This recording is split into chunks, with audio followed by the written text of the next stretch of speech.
I'm here at CPAC2018, and it's politics, politics, politics. But politics is downstream of culture. So I'd be remiss if we didn't mock Hollywood a little bit and their liberal leanings. Joining me now is one of my really good friends, one of the newest rebels, and she's known internationally as the Hollywood conservative, Amanda Head. Hi. Not a bad CPAC. Yeah, it's been fun. It's been fun, it's been fun.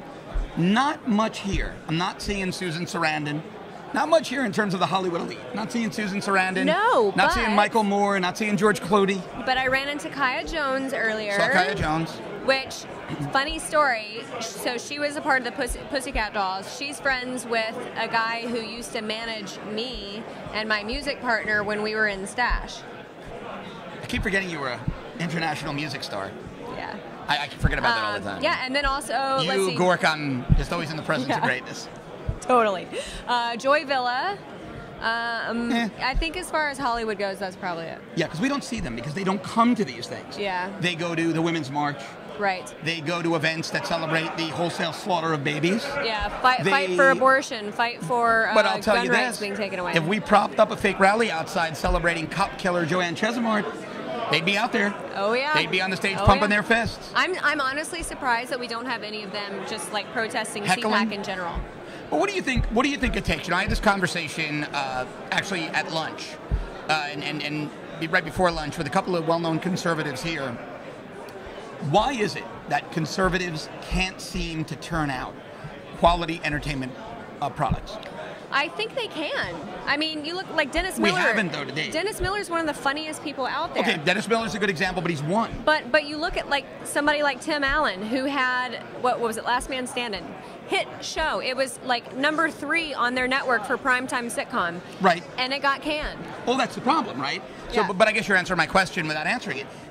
Is it the industry? You're in the industry. Yeah. You live in Hollywood. You understand the inner workings of the ideology. Is it that when they see a conservative celebrity, a conservative product, a show, a movie get too much traction, the powers that be behind the scenes shut them down? Yeah. Yep. And Really? I was speaking with someone last night, and I'm not going to reveal their name, but Jericho. A lot of people. Did you ever watch Jericho? I know what it is. I never watched it. I never watched it, but my brother watched it a lot, Right. and it had like a cult following. And when it got Right. canceled, people petitioned to have it put back on the air. But I found out that it was NatSec people within the Bush administration that had the plug pulled on it. Really? Why? Because they were getting too close. Really? Yeah. Now, you know, of course, I get like on my phone, I'm like texting my brother immediately, feverishly letting him know. He's like, okay, well, look, that makes sense. Me. You know, and I've spoken to guys. I've spoken to Jon Voight, and I've spoken to James Woods, very well-known, prominent conservatives. And I said to them, well, do you get pushback? And they said, you know, no, because we're just too big. Yeah. They were very candid about it. They said, we're big stars. We've been around too long. We bank too much money when we're on screen, so they leave us alone.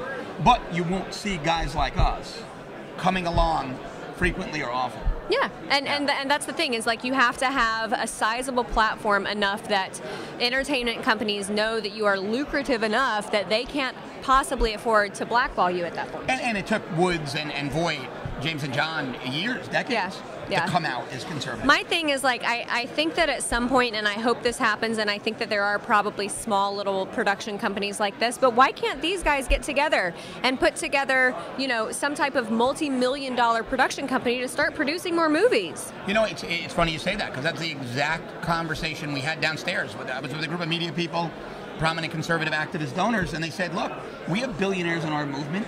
Why aren't we buying the movie studios? Why aren't we setting up television, buying time on cable, on prime stations? And the answer is, I don't know. I mean, you think about media entities like Excellence in Broadcasting, and you know, all of these media conglomerates within conservative politics, they've got the money. They've got the capital. Come on. I don't understand it. I don't understand it. We need to be... I'll tell you why. It's because talk radio, conservative talk radio hosts are funny enough that we don't have to have conservative comedians. Well, we're going to need to do something, because the average age... I did a survey a couple of years ago, and back then, I did the survey in 2015, the average age of a conservative talk radio host was 60.3 years old. I was almost 20 years younger than the norm when I was doing radio.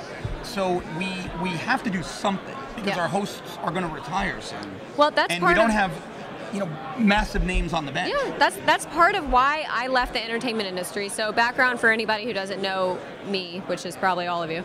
I was in the music entertainment industry for 9 years, music contracts, probably 15 of them throughout those 9 years, and every single one of them, there's a gag clause that prevents you from talking about politics, religion, and boyfriends. Because as a single, or as a perceived single female pop artist, they want you, they don't want you to talk about any boyfriends.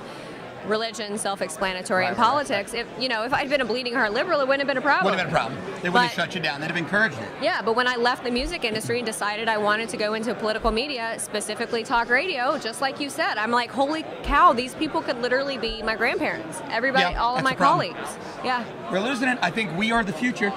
Yeah. Us kids, we're the future of this whole thing. As always, Amanda, an absolute pleasure. Amanda Head, you got to check out her new Rebel show. Absolutely outstanding cultural content, just what we need. For all of your CPAC 2018 coverage, stay tuned to The Rebel, and don't forget to subscribe to our premium service at www.therebel.media/shows, and go to your app store, check out the Rebel app.